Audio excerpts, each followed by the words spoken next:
y vamos a por ello. Muy bien, ¿qué tal? Muy buenos días a todos.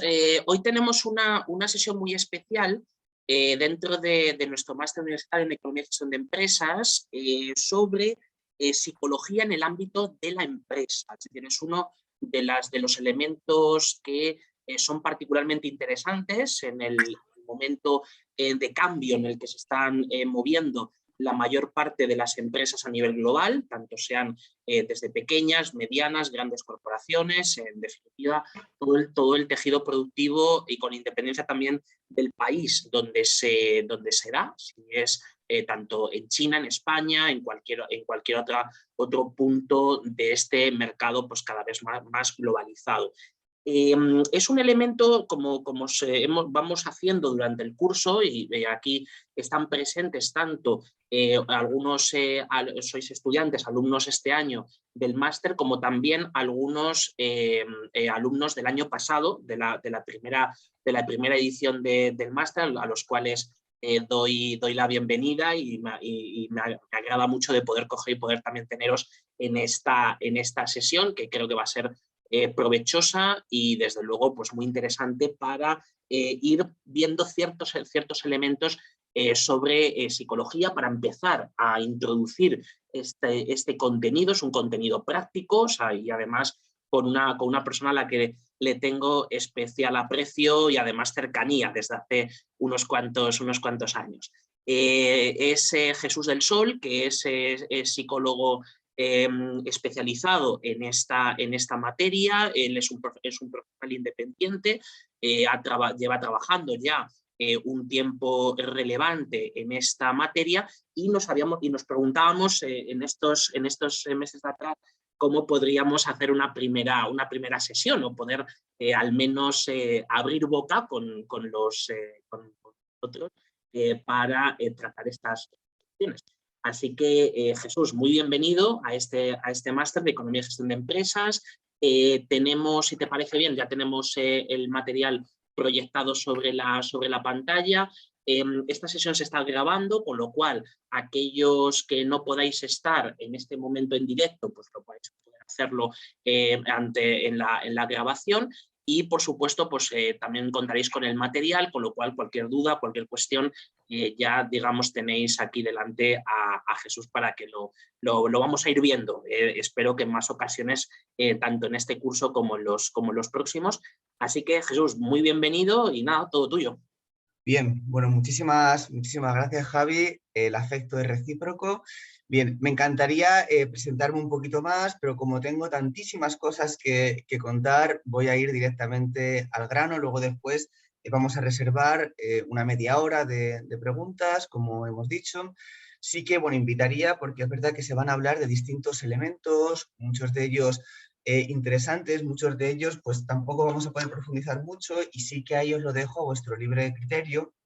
El hecho de si algún punto de los que aquí se toca resulta interesante, bueno, pues que lo podáis apuntar en el papel y luego quizá por el chat o bien de manera verbal poderlo comentar por aquí.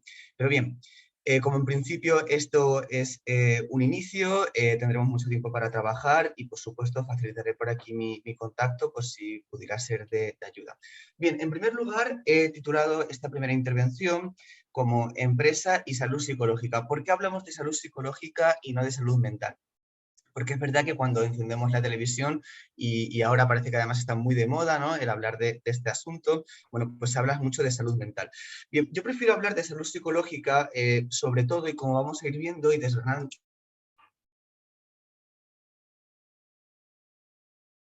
más adelante, para no de identificar como una especie de dualismo cartesiano la mente y el cuerpo, ¿no? Al fin y al cabo, sabemos que el cuerpo está relacionado como un todo de una manera holística y aquello que afecta al cuerpo afecta también a la psicología, aquello que afecta a la psicología afecta al cuerpo, ¿no? Y de hecho, bueno, pues cuando tenemos un dolor de muelas, que nadie nos pregunte qué tal ha ido el día, ¿no? Al menos o que después se proteja. Bien, entonces, vamos a ir avanzando un poco, porque sí que quiero hacer una pequeña ruta antes de presentar lo que sería el corpus fundamental de la intervención de hoy. Bien, en primer lugar, sí que quiero justificar por qué es importante que tratemos la salud mental y por qué es relevante realmente que lo haga el papel de la empresa a cualquier escala, ¿no? Ya sea grande empresa o un pequeño autónomo, ¿no? Bien, en primer lugar, sí que voy a dirigir la sesión hablando sobre todo, bueno, pues a nivel de panorama internacional, pero también muy focalizado en el tema dentro de España y de vez en cuando en alguna comunidad autónoma, ¿no? En cualquier caso, voy a facilitar cantidad de datos y cantidad de referencias los cuales podéis consultar y ahí ver la región o el país que interese, ¿no?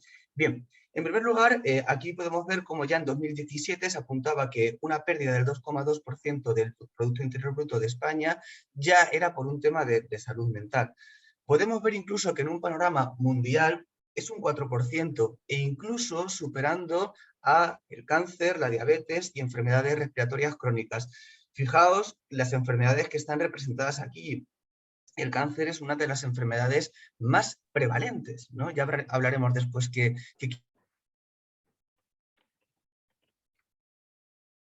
decir esto de prevalencia, porque sé que se ha hablado mucho durante la... ¿no? Bien, sí que es verdad que aquí se excluye en este cómputo unas enfermedades que tienen muchísima representación poblacional, como son las cardiovasculares, ¿no? Pero fijaos, todas las enfermedades que ya incluimos aquí y no llegan a superar la representación en pérdida económica que sí que supone la salud mental. Bien, simplemente la depresión y la ansiedad, y una vez más, nos damos cuenta de la cantidad de trastornos mentales o de problemas conductuales que están excluidos aquí, porque hablamos de depresión y ansiedad, pero no hablamos de eventos traumáticos, no hablamos de, por supuesto, trastornos psicóticos, no hablamos de problemas demenciales, ¿no? De problemas neurocognitivos, no, simplemente depresión y ansiedad. Bueno, y esto supone la pérdida de $1 billón españoles, ¿vale? Por año en pérdida de productividad.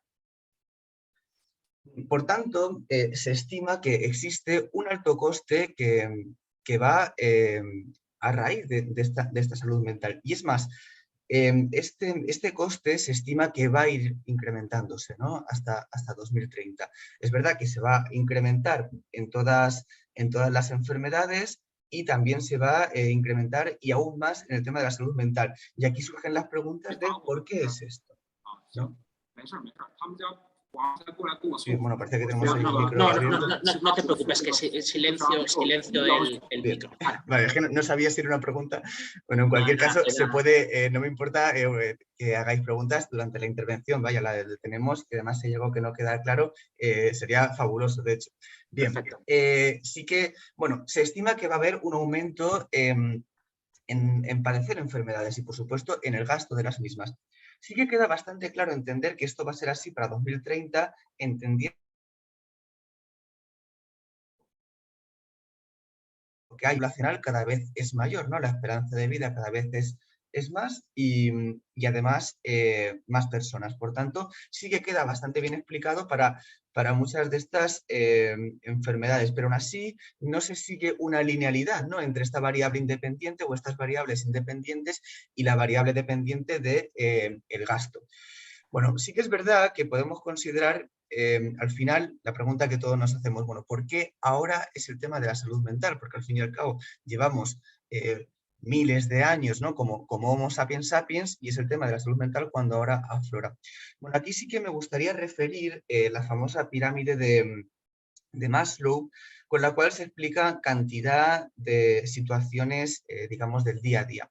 Bien, con la pirámide de Maslow, desde un panorama humanista, entendemos que lo primero que tratamos de satisfacer, la primera necesidad que tratamos de satisfacer son las fisiológicas. Es decir, primero tenemos que nutrirnos, ¿no? Tenemos que saciar nuestro hambre, saciar nuestra sed, ¿no? Después vamos a buscar una seguridad, un cobijo, es decir, que no haya ningún otro miembro de la especie u otra especie que pueda depredarnos, ¿no? Y más adelante, pues vamos a buscar tener una buena afiliación social, tener un reconocimiento por nuestros semejantes y finalmente, cuando nosotros nos miremos en el espejo, pues sentirnos realizados. Bien, es cierto que en la medida en que van mejorando y creciendo nuestras civilizaciones, bueno, pues las necesidades fisiológicas y de seguridad y protección van a estar a priori, ¿no? Porque esto obviamente puede pasar cualquier escenario mundial, como estamos viendo ahora mismo, ¿no? Pero a priori sí que podemos asumir la idea de que las necesidades fisiológicas y de seguridad van a estar muy satisfechas en este punto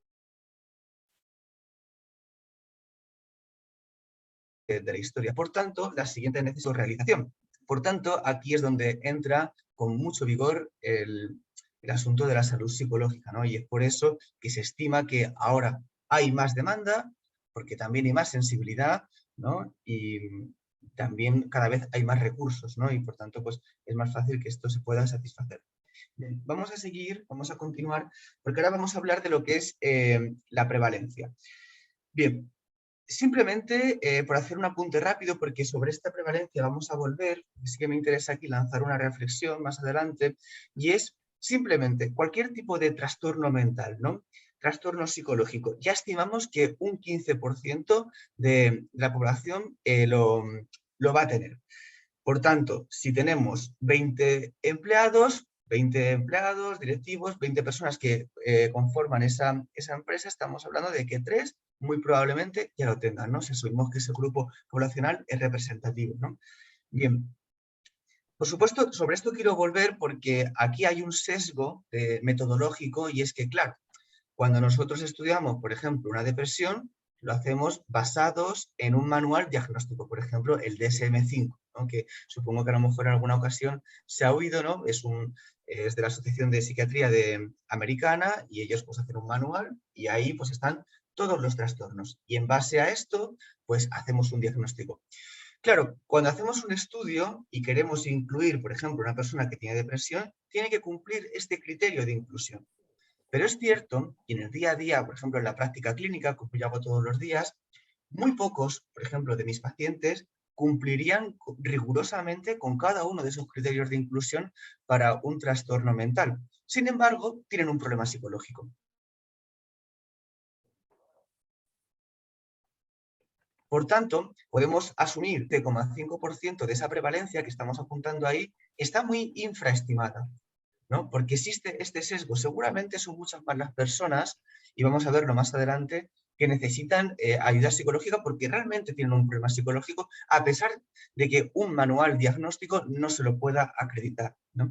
Bien, si luego hay alguna duda sobre este punto, porque entiendo que puede ser algo quizá confuso o abstracto, podemos volver, ¿vale? Por el momento las ideas están quedando claras, pero en cualquier caso podemos ir abundando sobre alguno de los elementos que has dicho que son muy importantes. Vale, fabuloso. Vamos a continuar. Sí que me interesaría aquí diferenciar los conceptos prevalencia e incidencia, porque sí que se ha hablado mucho y cuando se habla tanto a veces de algunos conceptos es muy fácil viciarlos, ¿no? Entonces, bien, simplemente aquí, bueno, pongo una especie de dibujillo que siempre es más simpático y más fácil de ver. Bien, simplemente por prevalencia nos referimos a la totalidad de las personas que a lo largo de toda su vida van a tener un tipo de enfermedad. Por ejemplo, en este caso, hablamos del trastorno de la depresión. Por incidencia nos referimos a la cantidad de esas personas que en un momento dado, es decir, vamos a decir, de 2020 a 2022, es decir, en esos 2 años, pues han caído en un trastorno de depresión, ¿vale? Eso sería la incidencia.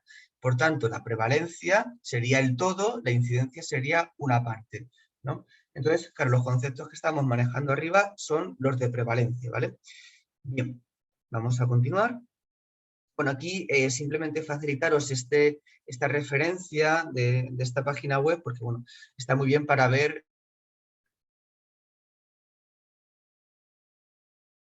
cómo al final en cada panorama la salud mental, la salud psicológica en su población.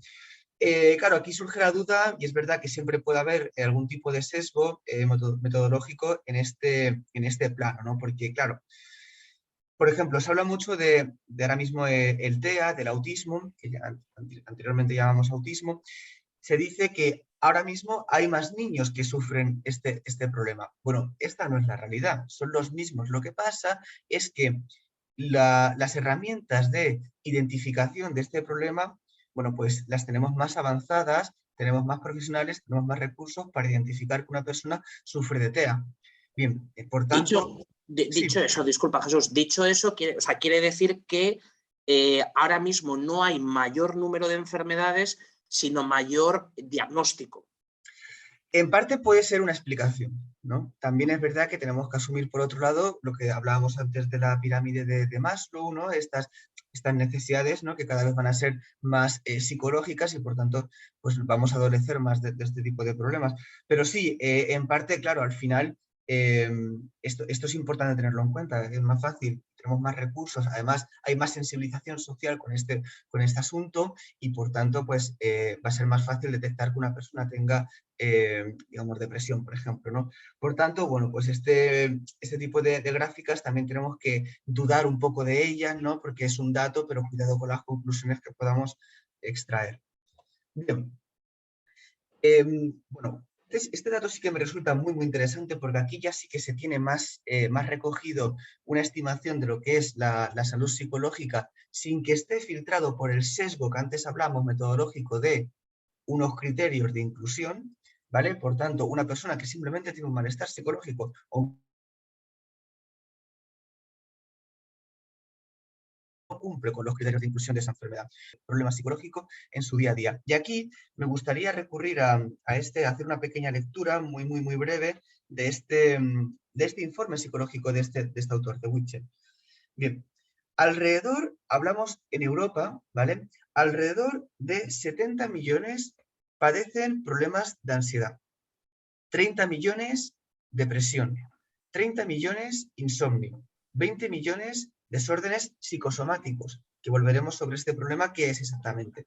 15 millones problemas con el alcohol, 8 millones problemas relacionados con el estrés, 6 millones algún tipo de demencia, 4 millones discapacidad intelectual, 4 millones trastorno de la personalidad, 3 millones TDAH, 3 millones TOC y algo más de 1 millón problemas relacionados con la alimentación. Bien, esto en Europa, y no son pocas las cifras, ¿no? Entonces, bien, bueno, pues esta es la realidad, ¿no? Esa es la realidad. Entonces, además, y este dato es aún más abrumante, y es que solamente 1 de cada 4 de estas personas van a recibir algún tipo, e insisto en esta idea, algún tipo de atención sanitaria, porque con algún tipo, bueno, pues uno puede ir, por ejemplo, al médico, decir, tengo un problema de ansiedad laboral, tengo un problema por ruptura por separación en casa, tengo un problema de custodia de los niños, y el médico felizmente puede decirte, bueno, pues tómate este lorazepam o este inhibidor selectivo de la recaptación de serotonina, que es lo que comúnmente llamamos como depresión, y a tirar millas. Bueno, pues esto sería encima el 1 que es tratado. Ahora bien, ¿es tratado de manera satisfactoria? Bueno, pues aquí se sirve el debate. Por no hablar de la cantidad de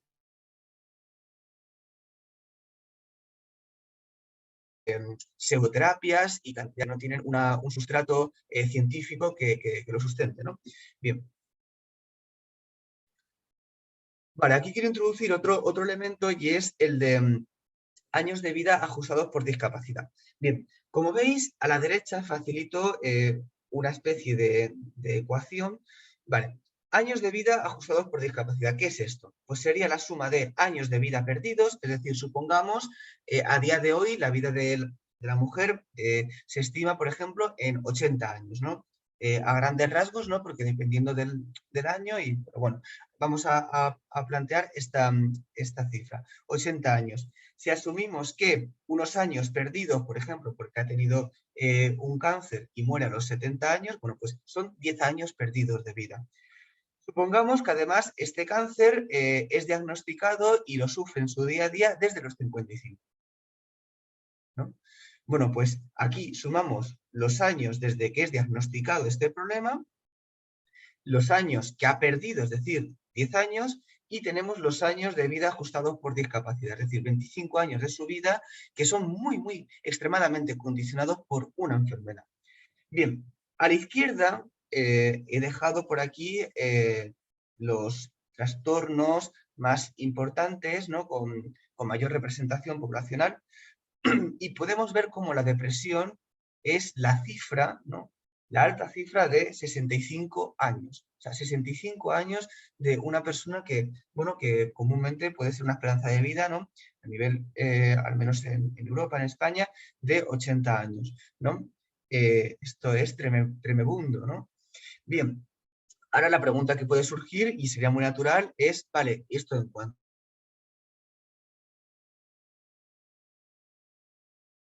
trastornos psicológicos, pero estaría estando con lo que sería un problema médico, ¿no? Más de tipo cardíaco, por ejemplo. Bueno, aquí, y sí que pido perdón porque no tiene mucha calidad esta diapositiva, sí que, bueno, dejo abajo a la derecha el enlace por si alguien quiere consultar mejor estos datos. Bien, como veis, arriba sí que quedan representados los trastornos que llamamos psicológicos, aunque hoy, digamos que la palabra que se emplea es la de neuropsiquiátricos. Bien, como podéis ver, en un tono más clarito están los años perdidos por discapacidad, como decíamos, desde que se diagnostica en adelante. Y luego, en un tono más oscuro, los años realmente perdidos. Por supuesto, en cuanto a años perdidos, pues al final el cáncer se lleva la palma, desde luego, y seguido por las enfermedades cardiovasculares. Al final son las dos enfermedades que más muertes producen ahora mismo en el primer mundo, ¿no? Bien, pero sí que podéis ver cómo las enfermedades psicológicas, a pesar de no tener tanta representación en, digamos, mortalidad en años perdidos, sí que tienen muchísima representación en cuanto a discapacidad. Por tanto, al final, y por eso nos interesa mucho en cuanto a la empresa, ¿no? En cuanto al emprendedor, bueno, pues nos interesa mucho tener en cuenta esta faceta psicológica porque no siempre es tan obvia de ver, ¿no? No siempre es tan obvio de reconocer en una persona que tiene una depresión o un problema de ansiedad, ¿no? Y sin embargo sí que está teniendo un impacto en su día a día, en su producción y en el desarrollo de la empresa. Vamos a continuar. Bueno, por tanto, y perdón si esta ruta se ha hecho demasiado larga, porque necesitaba contar todo esto para introducir las siguientes ideas, pero bueno, tenemos que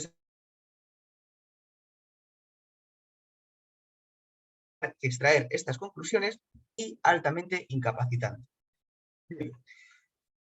Hablábamos antes del sesgo de qué se entiende por un trastorno psicológico, ¿no? Porque es verdad que en un estudio simple y llanamente se tienen en cuenta, bueno, pues estos criterios. Es verdad que esos criterios son fundamentados en una serie de estudios psicológicos y también estadísticos, ¿no?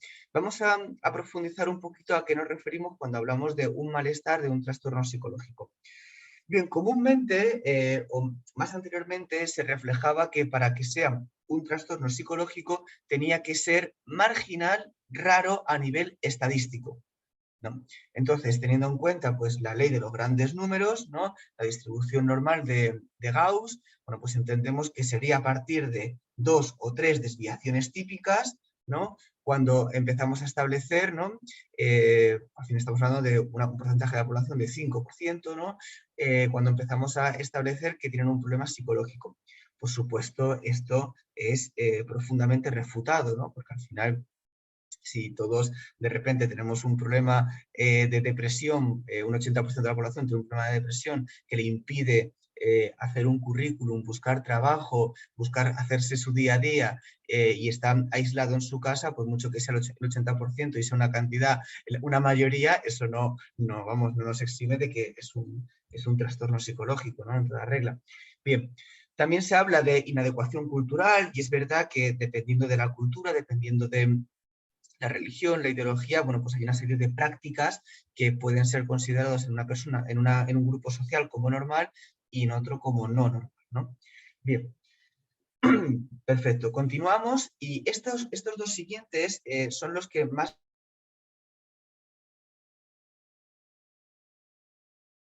me interesan y más interesan y también al paciente, ¿no? Al final, lo que nos interesa con respecto a un problema psicológico conductual es si existe un malestar psicológico. ¿Qué entendemos por psicología? Pues 3 dimensiones: conducta, pensamiento, cogniciones y emoción y fisiología, ¿no? Hablamos de fisiología porque al final, si yo tengo una emoción de miedo, esta siempre va a estar muy orquestada o muy armonizada por una serie de respuestas fisiológicas, como puede ser una hiperventilación, una alteración del ritmo cardíaco, una sudoración, una tensión muscular, ¿no? Bien, entonces, si hay un tipo de problema en estas tres dimensiones, hay un trabajo psicológico que hacer, ¿no? Entonces, fijaos, si volvemos al asunto de las prevalencias, como hablábamos antes, es que esto se queda muy corto. Un 15,5% se queda muy, muy, muy corto, porque realmente, y todos nos podemos mirar al ombligo y ver que sin tener un problema psicológico concreto de manual de diagnóstico, sí que hemos sufrido un malestar conductual, cognitivo o emocional. Y por tanto es pertinente, es objeto de intervención clínica. Bien, al final, y lo que más, lo que a efectos prácticos nos interesa, y como muchas veces vamos a reconocer que estas personas tienen un tipo de problema psicológico, es por su día a día, es decir, a efectos prácticos, por la disfunción o lo desadaptativo que es este tipo de pensamientos, de conducta o de emociones. Desadaptativo, ¿en cuanto a qué? Bueno, pues en su día a día, familiar, lúdico, y el que nos interesa aquí, el que nos interesa directamente, porque también nos interesan los demás de manera indirecta, como vamos a ver más adelante, que sería el laboral, ¿no? Bien,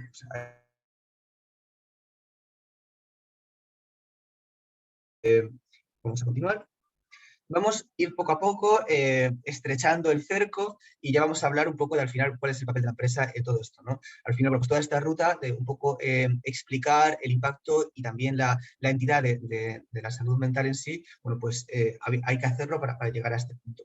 Entonces, a la empresa le interesa la salud psicológica de sus empleados, de sus directivos o de sus socios, de sus inversores incluso, porque en cuanto dos dimensiones, ¿no? En cuanto consecuencia y en cuanto origen. En cuanto consecuencia, porque al final que una persona tenga un problema psicológico y acuda a trabajar a su puesto de trabajo en nuestra empresa, bueno, pues va a tener una serie de consecuencias que, es decir, va a limitar la productividad. Va a crear un clima, digamos, hostil, ¿no? Se va a aislar. En fin, van a suceder una serie de cuestiones que se van a traducir en una pérdida de productividad, en una pérdida económica, en una pérdida de crecimiento empresarial y, por supuesto, en el plano individual de esta persona, lo mismo, ¿no? Entonces, además, bueno, pues sabemos que el 30% de las bajas laborales son por estrés y burnout. Vamos así simplemente por esta cuestión, ya merece la pena tenerlo en cuenta. Y aquí apunto un dato que, que señala la OMS, que cada euro invertido en salud psicológica por parte de la empresa tiene un retorno de 4 euros, ¿no? Bueno, pues así dicho, sí que es desde luego una buena inversión, ¿no? Porque evidentemente es para evitar, o sea, evitas los costes que tienen productividad y las pérdidas que tiene para la empresa, pero probablemente a lo mejor lo contarás ahora, Jesús, y disculpa Sí, si me adelanto, sí, pero una cosa que me gustaría ver es, o te quería preguntar, es hasta qué punto se puede hacer sí. cierta política preventiva, ¿no? sobre este asunto.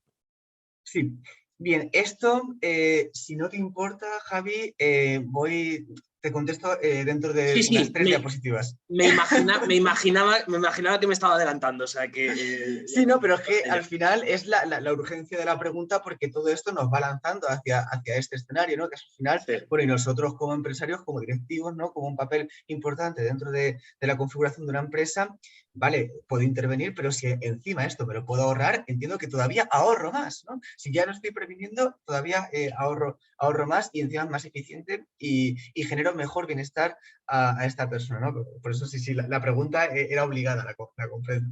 Bien. Aquí, bueno, simplemente facilitar cómo la productividad es afectada fundamentalmente por la enfermedad y más aún, con más INRI, el tema de la salud psicológica, ¿no? Entonces, dejo simplemente este dato y seguimos. Bien. Al final, lo que nos interesa es que, y esto se ha hablado siempre, esto incluso desde desde Taylor, ¿no? Que ya en la revolución industrial, ¿no? Y más adelante sí que se sabe, se empieza ahí a conocer que existe una relación, aunque esto sea multifactorial, sí, pero existe una relación entre la satisfacción del empleado y la producción. Mediada por un montón de variables, mediada y modulada por varias variables, sí que es cierto, pero existe una relación, ¿no? Por tanto, se estima que al aumentar la satisfacción de este empleado, estoy hablando de empleados, pero también tenemos que considerar todo lo grueso de lo que es la empresa, ¿eh? Empleados, directivos, como decía antes, incluso inversores, ¿eh?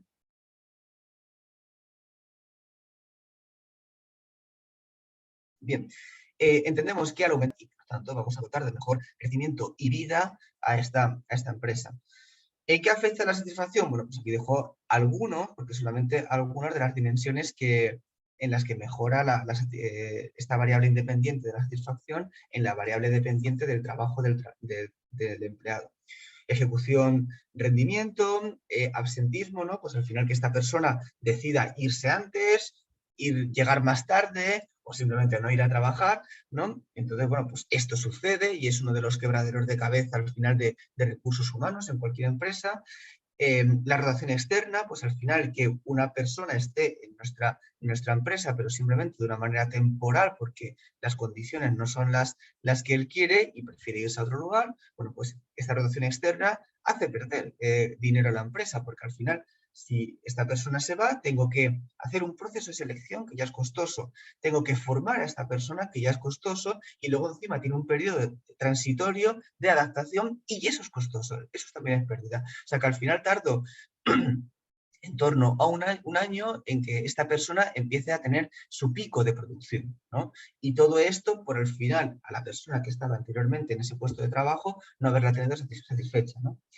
Bien, por supuesto, bueno, pues al final una persona no esté satisfecha en el plano laboral tiene una repercusión en su vida personal y viceversa. Es decir, si una persona no está contenta en su entorno laboral, llega a casa con la mochila de los trabajos, del problema que tiene en el trabajo y vierte toda esta problemática en casa, se genera más problemática conductual que luego va a revertir una vez más sobre la empresa y aquí tenemos ya un bucle y un círculo de identificaciones. Esto me parece muy, muy interesante. Por eso hablábamos antes de que lo más importante era considerar la salud mental no como mental, sino como psicológica. Porque al final, el hecho de que yo sufra un estrés, quizá no lo percibo de una manera conductual, pero mi manera de acusarlo es, por ejemplo, si tengo dermatitis atópica, pues a lo mejor comienzo a tener escoriaciones. Si tengo un problema cardíaco, pues a lo mejor empiezo a tener SMS, arritmias. A lo mejor empiezo a tener cefaleas, ¿no? Bueno, pues esa psicosomatización quiere decir que como un problema interpretado a nivel psicológico acaba teniendo una repercusión en lo que sería lo somático, lo médico, ¿no? Pues este tipo de enfermedades y podríamos introducir muchísimas más, ¿no?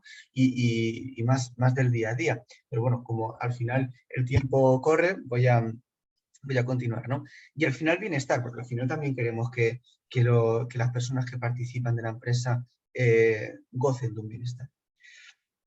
Aquí, y muy, muy rápidamente, por el tema que comentaba del tiempo, pero sí que quiero hacer una leve introducción a estos asuntos. Muchas veces hablamos de la insatisfacción y satisfacción como si fuera una variable bueno, sí que está polarizada y que al final si yo intervengo, por ejemplo, cualquier variable que está relacionada con la insatisfacción, pienso que voy a satisfacer la satisfacción. Esto no es así.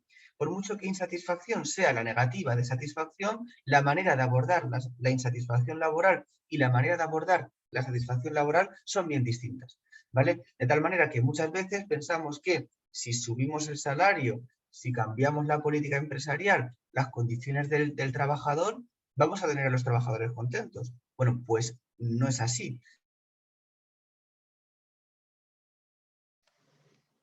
De esta manera lo que vamos a conseguir es que los trabajadores, esto es bien distinto de que el trabajador se encuentre satisfecho, ¿vale? Entonces, Bien, ¿cómo podemos satisfacer, valga la redundancia, la satisfacción del trabajador, ¿no? Bueno, pues al final, con estos conceptos que están arriba a la derecha, como realización, reconocimiento, ¿no? Y que el trabajo sea gratificante en sí mismo. Por cierto, esto nos recuerda a la pirámide de Maslow. Los puntos que estaban arriba eran los de realización y reconocimiento, ¿no? O sea que al final, una vez que la persona ha satisfecho sus necesidades más básicas, como es un salario para cubrir necesidades fisiológicas, un salario con el cual puedo vivir, una seguridad con el cual también, gracias a este trabajo, gracias a estas condiciones laborales, pues tengo esta seguridad. Ahora ya lo que me falta es tener un clima social adecuado, tener una realización y tener un reconocimiento, ¿no?, por parte de los, de los compañeros. Bien, continuamos. Vale, en cuanto a origen, y es verdad que aquí no pretendo ser pretencioso, porque es verdad que no podemos acusar a la empresa como único origen de un problema psicológico en una persona. No, esto no es lógico ni de sentido común, y por supuesto tampoco sería justo, porque al final un problema psicológico siempre es multifactorial, ¿vale? No podemos, o sea, es muy raro que haya un único evento que explique la totalidad de este problema conductual que está sufriendo la persona. Pero sí que es verdad que en un porcentaje importante, en tanto en cuanto, pues al final una persona emplea 8 horas de mínimo, ¿no? 8 horas al final de su día, más el tiempo que necesite de trayecto, y a veces, como los que somos autónomos, empleamos más tiempo, ¿no? Bueno, pues al final es una representación en tu impacto psicológico. Por eso nos interesa al final a la empresa el tema del asunto de la salud psicológica, en cuanto que muchos de estos problemas se originan, al menos en parte, o una parte importante, en nuestra empresa. Bien, aquí, bien, me vais a disculpar un segundo.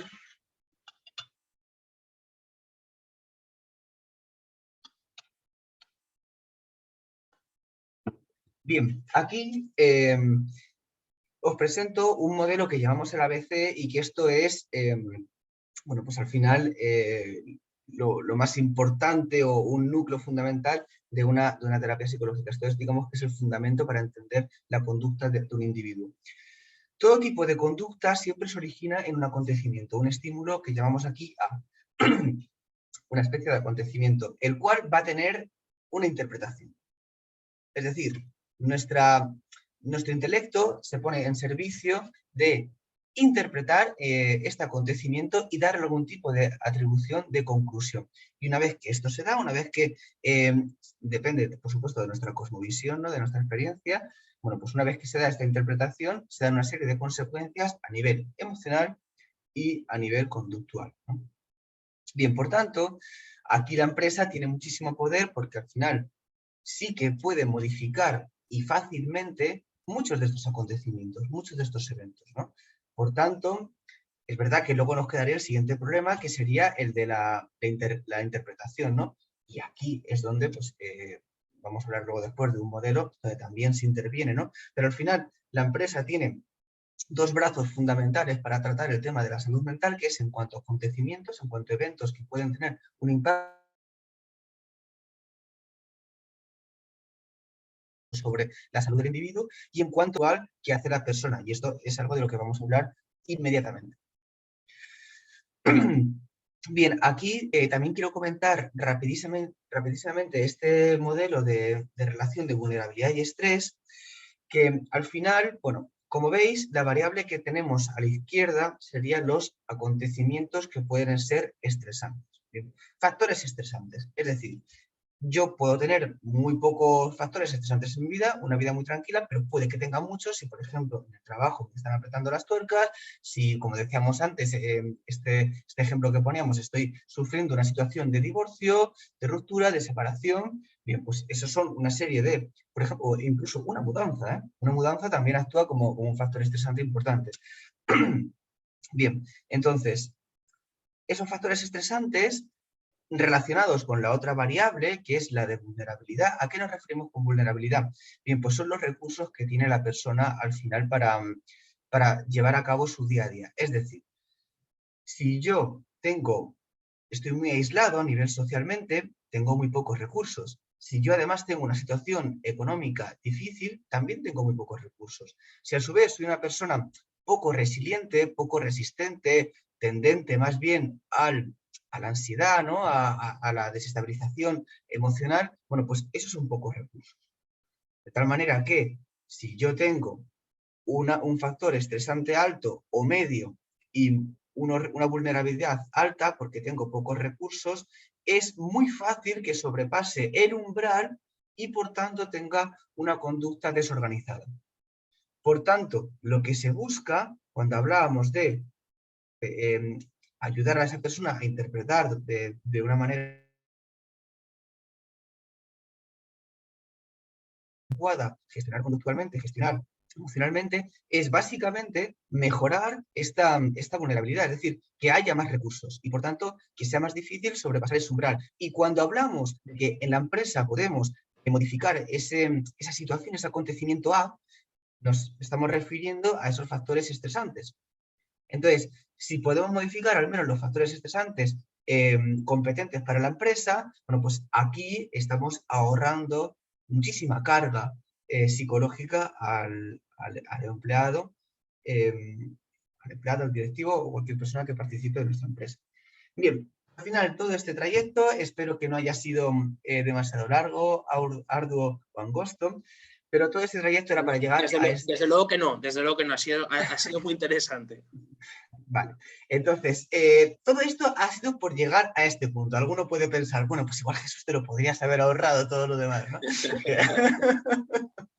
Bien, sí que es para poderlo comprender un poquito mejor. Bien, este modelo, este esquema que introduzco aquí, es un modelo que se está implementando en muchísimas empresas actualmente y aún así siguen siendo pocas, ¿no? Pero se está implementando, se está apostando por él y existen distintos psicólogos que lo hacen por cuenta propia o bien empresas que lo hacen a título de startup, ¿no?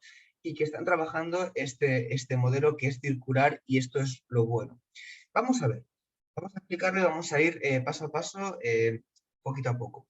En primer lugar, supongamos que una empresa que es de psicología que hace este servicio, por ejemplo, una clínica o una asociación de este tipo, presta sus servicios a una empresa. El servicio consiste en que los trabajadores, el directivo o el dueño o los socios, quien sean, puede de manera totalmente anónima, fundamentalmente esto, totalmente anónima y confidencial, solicitar un servicio psicológico. Es decir, el servicio psicológico no tiene que estar mediado por recursos humanos, ¿vale? Porque al final tenemos que proteger esta protección de datos y salvaguardar la confidencialidad y el anonimato de la persona que solicita este servicio psicológico. Entonces, una vez que la persona solicita este servicio psicológico, insistimos, de manera anónima, se le hace una evaluación, ¿vale? Una evaluación de cuál es el problema. Una vez que se evalúa, se categoriza, esto es una apuesta, a mí me gusta hacerlo de esta manera, pero es verdad que se puede hacer de distintos modos, pero bueno, tenemos, porque al final hay que estandarizarlo, ¿no? Pero la idea es que una vez que evaluamos, podemos categorizar el problema como leve, moderado o grave. ¿En qué va a diferenciar? Por eso hablábamos de estandarización y protocolización. Pues al final, que si es leve va a tener una cantidad de sesiones y un tipo de especialista. Y esto va a ser un coste. Si es grave, entendemos que va a ser un especialista con más estudio, más especializado, ¿no? Con más experiencia y, por tanto, y mayor número de sesiones. También va a tener un coste mayor, ¿no? Entonces, de esta manera, podemos aquí categorizar el problema y además generar un presupuesto. Bien, una vez que este problema ha sido aquí evidenciado, ha sido diagnosticado, se genera y después ha sido tratado, ¿vale? Porque ya estamos en esa fase de si es un problema leve y se están dando las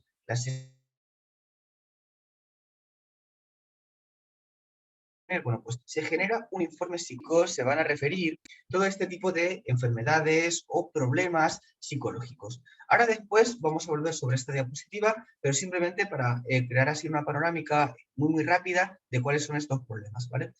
Entonces, ansiedad laboral, frustración, procrastinación, síndrome del impostor, ¿no? Quizá un concepto del que se ha oído hablar últimamente mucho, ¿no? Y burnout. Bien, luego después, si tenemos tiempo, sí que podemos hablar de alguno de ellos.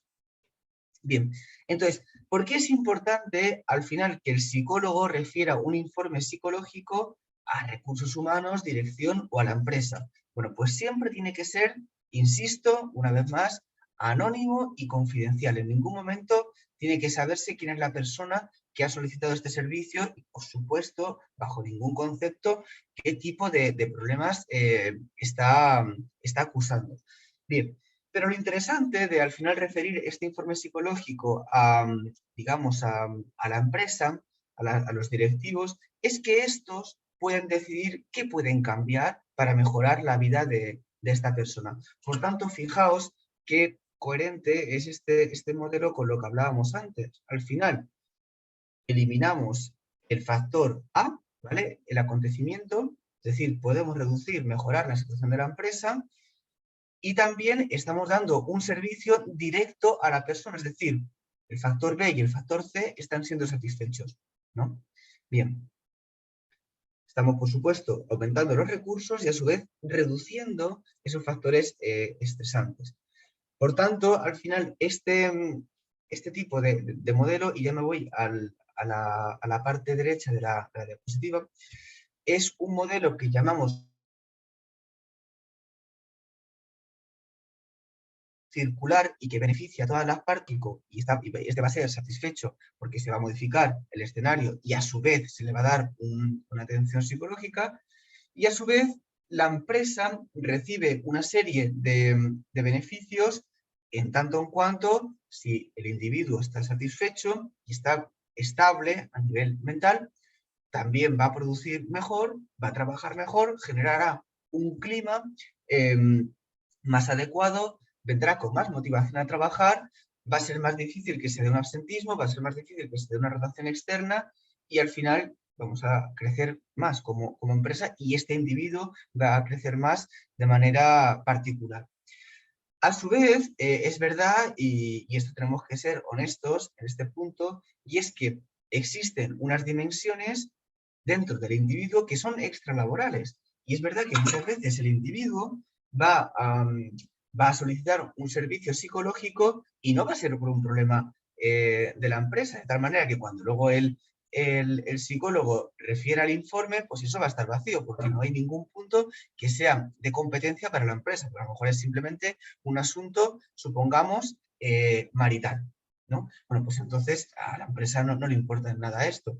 Pero sí que es verdad que aunque no pueda la empresa modificar ningún tipo de escenario, sabemos que un problema psicológico extralaboral al final repercute en el individuo es un todo y cuando llega a trabajar sigue siendo este individuo y va a tener estos problemas. O sea, al final va a condicionar este problema extralaboral su día a día, ¿no? A nivel laboral. Entonces, vamos aquí a tener una reducción pues, en este tipo de variables que estábamos hablando. Una reducción de clima laboral, satisfacción.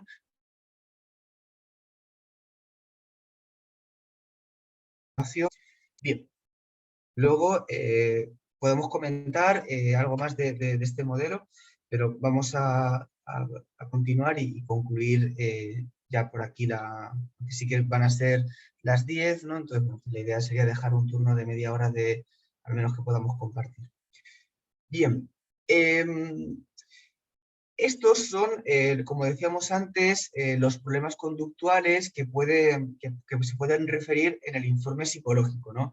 Entonces, bien, sí que es verdad que mi intención era comentar alguno, por ejemplo, el síndrome del impostor, ¿no? El burnout, pero bueno, lo voy a dejar también, bueno, pues si quizás se quiere preguntar, ¿no? Lo voy a dejar un poco a vuestra libre consideración.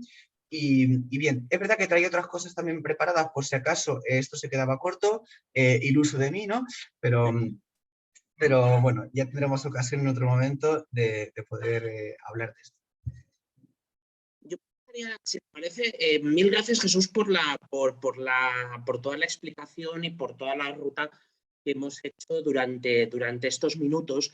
Yo te quería preguntar varias cosas, estaré pendiente también del chat si hay algunas preguntas que nos quieran trasladar los alumnos. Yo por el chat interno nuestro, de lo que tanto de los actuales alumnos como de los antiguos, estoy recibiendo bastantes felicitaciones, con lo cual te las traslado porque está siendo una cosa muy interesante y además en algunos elementos un descubrimiento, incluso digamos como desde mi punto de vista como organizador o como ideólogo de los contenidos y de los temas que tienen que ver, ¿no? en un máster de empresa como es este.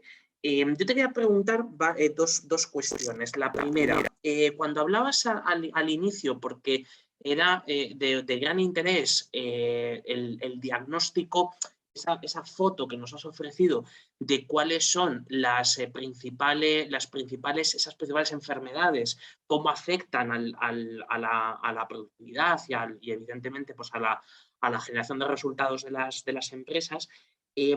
Me gustaría saber si de todas ellas, de las que tienen especialmente un mayor impacto, ¿cuál crees o cuáles crees que son más difíciles de tratar y que tienen un mayor impacto con respecto a otras?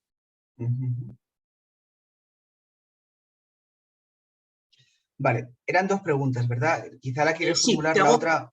te hago, si quieres, te hago esta y luego vamos con otra, porque a lo mejor hay cosas que ya me responden por la primera. Vale. Bien, a ver, al final una de las cuestiones más difíciles del panorama psicológico es que, claro, si uno va, digamos, al médico con una úlcera estomacal, bueno, pues sí que los tratamientos son uno y si no funciona el uno, hay un plan B. En el tema de la psicología sí que es verdad que esto es muy diverso, porque al final no existen dos depresiones que sean iguales, ¿no? Porque una persona puede estar deprimida porque a lo mejor ha tenido una ruptura, otra porque ha tenido un duelo, otra porque la han despedido y otra porque lleva 6 años en el paro. Claro, el abordaje va a ser distinto, ¿no? Entonces, sí que es verdad que como tal, no se puede decir qué trastorno es más difícil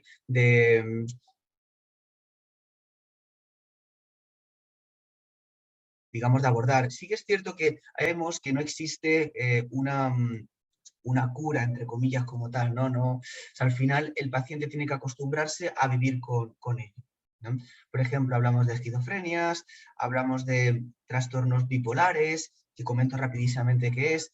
El trastorno bipolar sería la combinación de un episodio depresivo y lo que denominamos un episodio maníaco o hipomaníaco. Es decir, sería la tristeza exacerbada de la depresión y la euforia exacerbada del episodio maníaco. Y uno puede pensar, bueno, pero estar eufórico, ¿por qué iba a ser malo? Bueno, pues estar eufórico de manera exacerbada es peor que estar deprimido.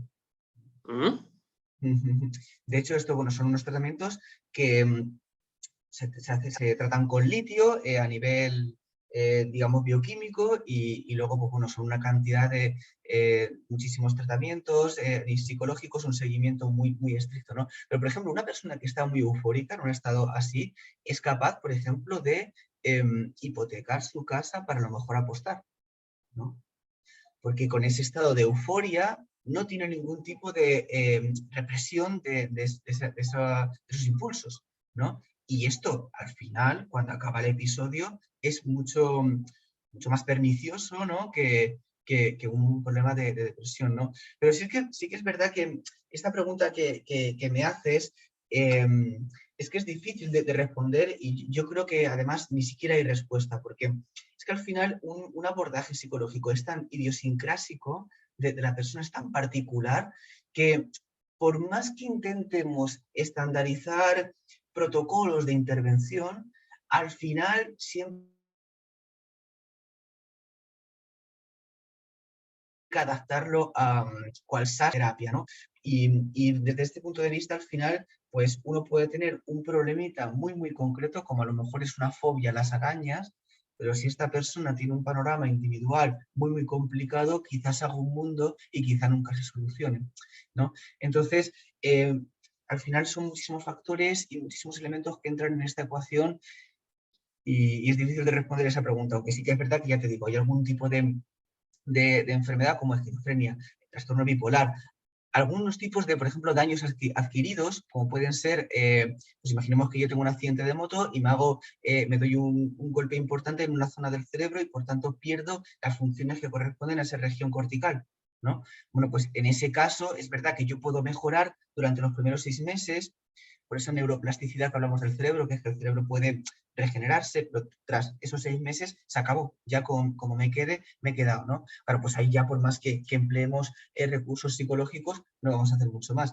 Y luego es verdad que también sabemos que la depresión tiene siempre un índice de recurrencia, de recaída muy, muy elevado, ¿no? Entonces, bueno, pues va a aparecer más veces. Pero sí que ya te digo, insisto, esta pregunta es difícil de satisfacer. Ujú. La siguiente pregunta que te quería hacer es con respecto a la implementación práctica de las medidas de algunas medidas concretas que has explicado hace unos minutos al final de la presentación. ¿Crees que esto es un seguimiento, un protocolo, digamos un trabajo con la empresa que es accesible para todo tipo de empresas, especialmente para pequeñas empresas? Por ejemplo, sabes que estamos en un país que su tejido empresarial es básicamente de pequeñas y medianas empresas, incluso muchas microempresas. Y en ese sentido, probablemente los índices, eso tú lo sabes mucho mejor que yo, los índices de estrés, los índices, por ejemplo, mucho trabajo autónomo, que lo que hace es pues también tener muchos momentos de ansiedad, de lugares en donde te ves muy presionado, ¿no? O tienes otros problemas importantes de salud, de psicológicos, etc. ¿Cómo, reformulo la pregunta? ¿Este tipo de protocolo puede ser un traje a medida o se puede hacer como un traje a medida para cualquier tipo de empresa y especialmente pequeñas empresas que son las más abundantes en España? O sea, ¿o esto sería algo que primero es necesario implementarlo en grandes empresas y posteriormente hablar de pequeñas? Sí, a ver, esto es un traje a medida. O sea, al final es verdad que existe una estandarización porque esto al final sabemos que hace más fácil la producción, ¿no? Y es más eficiente, pero es verdad que como dices tú, pues puede existir una empresa que está surgiendo y se ha dado cuenta de que hay una serie de empleados pues, que necesitan problemas y tampoco se lo puede permitir. Y bueno, y a lo mejor pues quiere contratar unos servicios de, mira, yo ahora mismo no podemos permitirnos esto, sí que es verdad que queremos tener un servicio de este tipo, pero ahora mismo, por lo menos para salvar un poco los muebles, ¿no? Para achicar agua, pues podrías hacer una especie de taller, podrías ayudarnos a cómo mejorar, podrías venir a título de asesor experto y que te consultemos algunas cuestiones y que se puedan modificar de la empresa. Bueno, pues sí que es un traje a medida. Lo que sí que es verdad que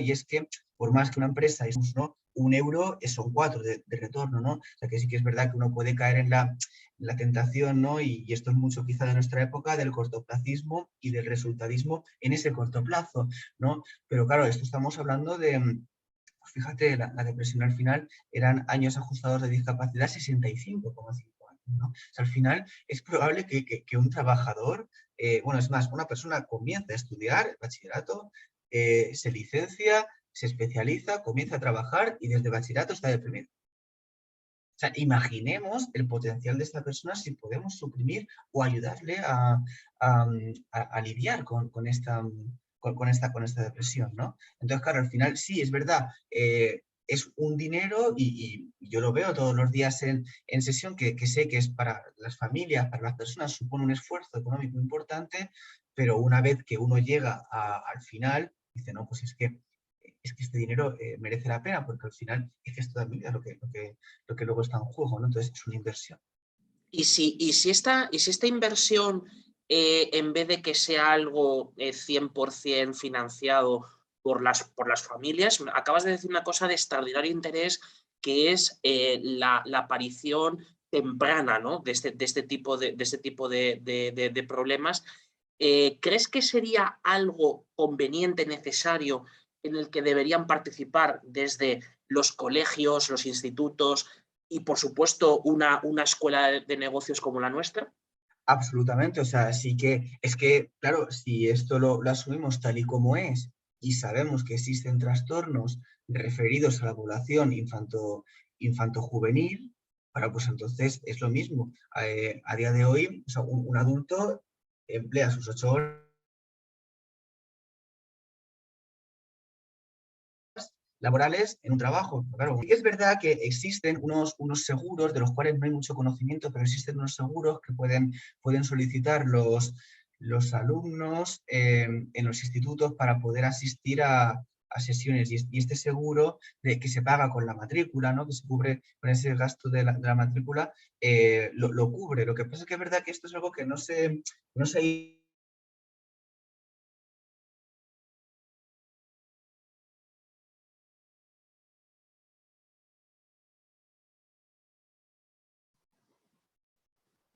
Se- Perdona, Jesús, que se nos ha quedado ahí pillado.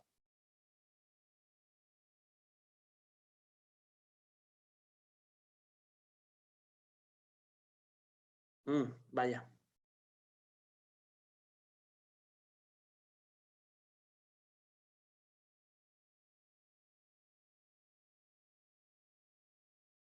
Disculpa, Ahora ahora. sí. Sí, sí, Bien. ahora sí que se había quedado pillado, perdona. No sé qué ha pasado. Bien. No te preocupes. Estabas comentando el asunto concreto de los centros educativos, que si lo podemos retomar desde el inicio, porque esa era una cuestión muy importante que tenemos que tratar. Sí, no, claro, quiero decir que al final, extrapolando todo esto que estamos viendo aquí, que bueno, creo que se ha perdido, no estoy compartiendo ahora mismo, ¿no? Bueno, luego si hace falta lo hago. Sí, Eh, no pasa nada. Bien, extrapolando que al final la empresa, en tanto en cuanto se preocupa por la producción y el bienestar de sus empleados, tiene que hacer un esfuerzo, ¿no? Un esfuerzo que al final ella luego va a ser la que se va a beneficiar, ¿no? Entonces, tampoco es que sea un derroche, ¿no?, que al final luego lo va a recibir como ganancia. Bueno, pues esto sería inferible y extrapolable a una población infanto-juvenil, los cuales se desempeñan en el colegio y en el instituto. Sí, pues es ahí, es verdad, donde tiene que darse esta asistencia, la cual es cierto que, como comentaba, existen unos seguros escolares que además están puestos así por ley, o sea, que todos, cualquier instituto o colegio tiene este seguro y que se haría cargo de las sesiones, ¿no? O al menos de un número de las mismas, ¿no?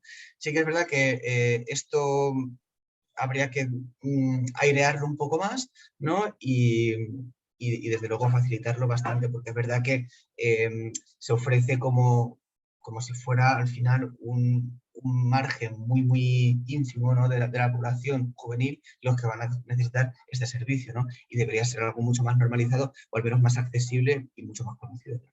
Ujú. Ponte en la situación, Jesús, de que cualquiera de nuestros alumnos, tanto de los presentes como de los que nos van a estar viendo después en cuanto colguemos la grabación. Imagínate que que se te presenta cualquier alumno nuestro o Sí, similar, por ponerte, digamos, un ejemplo práctico, de un tipo de alumno que es directivo o gestor en su empresa, una empresa cualquiera, puede ser grande, pequeña, del tamaño que sea, que además está compatibilizando tres cosas: su trabajo, su familia y sus estudios. sí. ¿Cuál podría ser, qué posible escenario o qué posible práctica se podría realizar con alguien de estas características? Por ejemplo, se presenta pues, con una situación de estrés grave o de falta de atención o de incluso digamos un poco por, permíteme que no sé, que desconozca el tecnicismo concreto, pero con una situación, digamos, de Uy, colapso, entonces, perdón. Sí, de colapso mental, ¿no? O sea, sí. que no responde bien a todos los retos que se le plantean. ¿Qué podríamos hacer? O sea, ¿cuál a tu juicio sería el protocolo o el trabajo que habría que hacer con ese tipo de personas? Sí, pues mira, de hecho esto era algo de lo que, esas dos diapositivas que tenía ahí, en caso de que no hubiera tiempo, ¿no? Pues era un poquito hablar de este problema del estrés al final del empresario, ¿no? Porque sí que es verdad que, sobre esto quizá podemos hablar otro día, largo y tendido, sí que esto está bastante estudiado, al fin y al cabo, bueno, sabemos que en Estados Unidos se llevan unas políticas, un estilo de vida más de emprendizaje, ¿no? Y por tanto más de esta competición y de esta exigencia laboral, ¿no? De emprender y de asumir más riesgos. Entonces, pues está muy estudiado este asunto, ¿no? De hecho, hay un tipo de personalidad para este tipo de perfil, ¿no? Que lo que llamamos el patrón de conducta A de Friedman. Entonces, sabemos además que este tipo de conducta pues son personas que tienen ambición, son muy competitivas, son muy exigentes, son perfeccionistas, bueno, pues a veces incluso impacientes, ¿no? Y tienden a la sobrecarga laboral, ¿no? Además, todo esto muchas veces se expresa con un tipo de emoción que es la ira, ¿no? Y la hostilidad. Esto supone, digamos, acrecentar, ¿no? Agravar el estrés, de tal manera que al final supone una desventaja para distintas enfermedades y además nos pone en una casilla de salida para tener una serie de problemas cardiovasculares, los cuales no me quiero entretener porque sé que todavía no he satisfecho tu pregunta, no he contestado la pregunta, entonces no quiero enredarme por aquí, pero esto es que es profundamente interesante. No, adelante, adelante. O sea, todo lo que sea coger y aunque, vamos, no tenemos tiempo, o sea, que sin problema. Vale, bien, simplemente, bueno, hay una relación, muchas veces cuando se habla de problemas cardiovasculares, sí que solamente se suelen abordar como, bueno, pues come sano, no te excedas con la sal, con las especias, no te excedas con cierto tipo de ingredientes, lleva una vida que no sea sedentaria. Bien, sin embargo, nos estamos encontrando, y ya nos venimos encontrando, con cantidad, con un grueso poblacional que ha llevado a cabo este tipo de prácticas. Es verdad que todos en algún momento nos podemos dar un tipo de exceso, ¿no? Pero a pesar de esto, a pesar de haber llevado una vida adecuada y ejemplar, tienen problemas cardiovasculares. Y esto se debe a que son personas muy vinculadas al entorno empresarial, al entorno directivo, un entorno competitivo, ¿no? Muchas veces un entorno de riesgo. Y esto lo que hace es, pues al final generar, no voy a explicarlo técnicamente porque sería un poco largo, pero sí que este estrés lleva una especie de respuesta que hace que se generen unas placas de colesterol en las paredes arteriales, ¿no? Por este estrés, ¿no? Y eso aumenta la probabilidad de luego tener más adelante un problema cardiovascular, ¿no? Por tanto, es tan importante comer sano, hacer ejercicio, como cuidar este estrés. Y aquí sí que ahora ya voy a contestar tu pregunta. Y es que al final, bueno, pues con el tema del trabajo hay que saber ponerse unos límites. Porque al final cuando queremos producir, estandarizamos, montamos protocolos para ser más eficientes, más productivos. Con el tema del trabajo tiene que ser lo mismo. Hay que limitar el trabajo. Hay un horario. Igual que tiene que haber un horario de sueño. O sea, yo no me tumbo en la cama y tiro una moneda y dependiendo de cómo caiga me levanto tras 4 horas de sueño o tras 10 horas de sueño. No, tiene que haber un orden. Y al final, bueno, pues estas frases clásicas, ¿no? Eh, esta frase de San Agustín, ¿no? De guarda el orden y el orden te guardará, ¿no? Entonces, esto es una máxima, ¿no? Y de hecho es una pauta que yo veo todos los días en mi clínica. Una persona que viene con un problema es que puedes apostar que su vida es un desorden, ¿no? Y lo primero que se hace además es organizar esto, ¿no? Bien, entonces, otra de las cosas que también es importante es la relación con la frustración. Yo siempre digo, al final, hay que establecer bien cuáles son los objetivos por ejemplo, voy a formar una empresa, ¿no? Y quiero llegar a este objetivo económico, este objetivo a nivel de quiero abrir tanta de expansión de clientes, de redes con otras empresas, de socios. Bien, claro, la pregunta es, ¿cuánto de estos objetivos pueden ser abordados desde tus capacidades internas? Claro, porque si esto no es así, si tú no te puedes, o sea, si tu esfuerzo no está vinculado a ese objetivo, nos vamos a frustrar. Si mucho de este objetivo se expresa por una variable externa que es incontrolable, como puede ser una situación económica, por ejemplo, una guerra actual, ¿no? Una pandemia, ¿no? Claro, pues probablemente esos objetivos no se cumplen. Entonces, te tienes que, digamos, mirar a ti mismo como el perdedor, como el derrotado en este trayecto. No es así. No es así. Por tanto, los objetivos siempre tienen que estar ajustados a las capacidades internas controlables. Y de tal manera que cuando esto no es así, se da un fenómeno de tensión psicológica, que es lo que llamamos frustración, lo cual se resuelve con un tipo de violencia. Por cierto, antes hablábamos de que estas personas tenían hostilidad e irritabilidad. Claro, porque el origen viene siendo esto. Al ser yo tan perfeccionista, tan exigente, ¿no? Y con esa tendencia a ese éxito, a esa competición, ¿no? Pues luego después va a tener una frustración la cual se resuelve en un tipo de violencia. Y uno puede pensar, bueno, yo todavía no he tenido violencia, no he pegado a nadie. Claro, porque uno siempre piensa en el tipo de violencia física y contra otros, pero el tipo de violencia más común es el verbal y contra uno mismo. Y en este, pues, pecamos todos los días, ¿no? Claro, entonces, el cómo yo me hablo configura una manera de percibirme, una manera de formar mi autoconcepto y, por tanto, formar mi autoestima.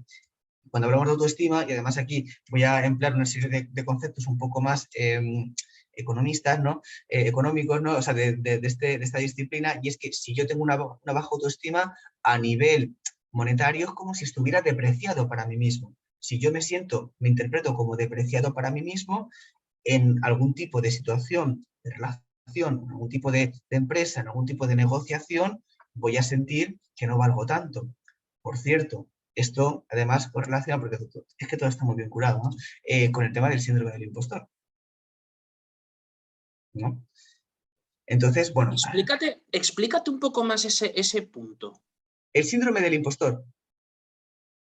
Bien, bueno, interesante. El síndrome del impostor nos daría para estar hablando de aquí otras horas, ¿no? Pero bueno, básicamente el síndrome del impostor es una persona que se postula a un trabajo y piensa que una vez que la han seleccionado y está trabajando en el mismo, siente que se han equivocado en el proceso de selección, que está desempeñando un trabajo que no es el suyo, para el cual no vale, y que en algún momento lo van a descubrir, ¿no? Entonces, claro, todo esto es en base a pues, estas ansiedades, estos miedos, entender que yo no valgo tanto, ¿no? Y algunas experiencias en relación con algún fracaso laboral, algún fracaso académico, ¿no? Lo cual hace pensar que yo no voy a estar a la altura de las circunstancias. Entonces, claro, sabemos además que las conductas de ansiedad siempre funcionan de la siguiente manera. Yo percibo un estímulo que me genera ansiedad y el cerebro lo que hace es activar, pues, alerta roja, ¿no? Empieza ya a tocar la bocina y algo hay que hacer, como cuando suena la alarma cuando nos vamos a despertar, ¿no? Pues suena la alarma y nosotros tenemos que apagarla y así nos aliviamos. Bueno, pues la ansiedad funciona igual. Empieza la alarma y nosotros tenemos que generar una conducta que apague esa alarma. Y cuando esto lo hacemos, hemos aprendido una ansiedad. Se instaura, se consolida una ansiedad. Entonces, por ejemplo, es que esto, bueno, por contarte algunos ejemplos que seguramente pues, nos podemos ver algunos reflejados. Bueno, pues hay gente que hace las entregas a última hora, por ejemplo. ¿Por qué? Porque siente que no es la persona capacitada para este puesto. Si envía un borrador o un boceto, es muy susceptible de que el directivo, el supervisor, pueda ver su trabajo y pueda juzgarlo. Para bien o para mal, pero pueda juzgarlo, ¿no? Entonces, lo que se hace es llegar a la deadline, ¿no? Y una vez ahí, entregar para que no tenga que ser evaluado. Claro, esto es es que esto es muy pernicioso. Claro, es muy simpático, ¿no? La idea, ¿no? Así verlo así, pero es muy, muy pernicioso porque lo que sustenta esta conducta es así. Yo siempre digo, por ejemplo, cuando trabajo con o bien comerciales o bien con autónomos que tienen un negocio, siempre les digo, y puede sonar así muy burdo, cobra tu servicio y cóbralo lo más caro que puedas. Porque muchas veces la tendencia es, nada, esto no es nada, ya está, lo que tú quieras, como, si te viene bien, sí, si no, nada. Porque yo, por eso que hablábamos antes de lo depreciado, yo no valoro lo que estoy ofreciendo, no valoro mi trabajo, no valoro mi servicio o mi producción, y por tanto no me veo con esa capacidad de pedir que se me entregue tanto, que se me corresponda, ¿no? Entonces, claro, al final es la misma conducta. Yo siento esa ansiedad y genero una conducta que alivie mi ansiedad, ¿no? Entonces, bueno, pues, y podríamos aquí entrar en un montón de dinámicas, ¿no?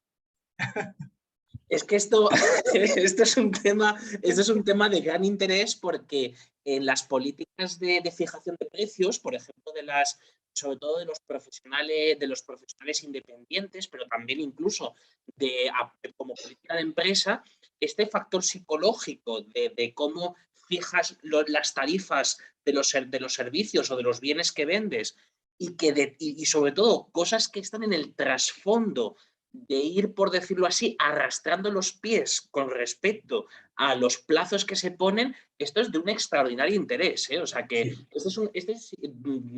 si me permites, este es uno de los temas que dentro de tu disponibilidad y de que nos vuelvas a acompañar unas veces más por aquí, tendremos que hablar sobre ello, porque es un asunto que la teoría económica no lo trata o no lo refleja de esta misma forma. Sí es verdad que en los últimos tiempos hay una de las ramas que más se han desarrollado en la economía es la neuroeconomía. Entonces hay ciertas cosas que entiendo, no lo sé, entiendo que van poco a poco incorporándose al razonamiento de la economía, ¿no? Pero esto, si te parece, este es un elemento que tú ya, por supuesto, propondrás el orden de los temas a partir de lo que hemos visto hoy, para poder seguir desarrollando. Sí, pues será para mí un placer y además vamos, yo me he sentido comodísimo y me ha encantado la experiencia de estar con vosotros. Nos dice un alumno, Leo, por el chat, que si podemos disponer del material que has proyectado. Hombre, vaya, sí, sí, sí, sí. Perfecto, pues lo que haremos será con el enlace de grabación, ¿vale? Colgamos también la presentación, digamos, para nosotros, ¿vale? Para lo que es el grupo de alumnos, tanto de este año como del año pasado, y por tanto, pues digamos, tenemos ahí este material de estudio que puede ser francamente interesante. Vale, Muy ¿cómo bien, lo pues puedo subir yo, Javi? ¿Cómo me lo facilitas? me lo puedes mandar a mí y yo me Te lo encargo. envío, vale. Sí, sí, yo me Perfecto. encargo de coger y de hacerlo. También se pondrá en el blog, en la web de UNIT, o sea que todo eso Vale, lo ponemos bien. estos días. Muy bien, pues oye, no te quitamos más tiempo, Jesús, millones de gracias. Hay algunas cuestiones que te las paso, las tenemos por aquí por el chat interno de los alumnos. Como ves, nuestros Sí, alumnos son bastante tímidos, entonces hay que ir cogiéndoles bien. confianza y por tanto eso es lo que vamos, el objetivo que teníamos con esta primera sesión, y a partir de ahí, pues si te parece bien, continuamos. Pues sí, será un placer. Sí que, bueno, a ver, comprendo que este tipo de formatos invitan a esa timidez. Por cierto, pero la timidez también la podemos explicar a nivel psicológico en otra ocasión. Sí, porque tiene mucho que ver con esa evaluación social, con ese miedo a la evaluación social, ¿no? Y al final es algo que conviene entrenar, y más cuando nos abrimos a un plano de negocios empresarial. Y es que es un mundo muy conectado entre personas, ¿no? Por tanto, la timidez es una piedra, que se mete en el zapato que conviene quitarse cuanto antes, ¿no? Pero bueno, esto es harina de otro costal. Sí que, bueno, independientemente de que no se haya podido contribuir, ¿no? Que ellos no, o sea, que no hayáis querido contribuir, sí que cuando os pase las diapositivas, ahí queda reflejado tanto mi página web como mi correo, y en caso de que alguien quisiera por cuenta propia hacer algún tipo de comentario o duda, sugerencia o bueno, de cualquier tipo de servicio que pueda aportar, bueno, pues aquí me tenéis y será un placer. Y bueno, y por cierto, Javi, agradecerte muchísimo la oportunidad. Y así un poquito salir de la clínica viene bien, ¿no? De vez en cuando, o sea que ha sido un placer y me habéis hecho sentir muy, muy cómodo y con muchísimas ganas de volver. Vaya, o sea, ya Perfecto. maquinando qué será lo siguiente. Eso es. Pues con eso, esto queda grabado y quedamos comprometidos a ello, ¿vale? Entonces, Bien. Es vinculante. esto es como si fuera el acta de una reunión, ¿eh? O sea, Sí, que sí. lo dicho, aquí queda.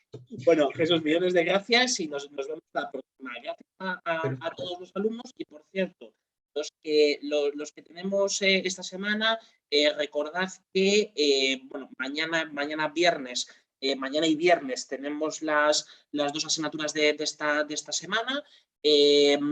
Prestad atención, por favor, al calendario de seminarios que tenemos la semana que viene y también os tengo que pasar para esto, para el trabajo fin de máster, que tenemos varias sesiones a partir de ahora. Muy bien, pues gracias y que vaya muy bien el día.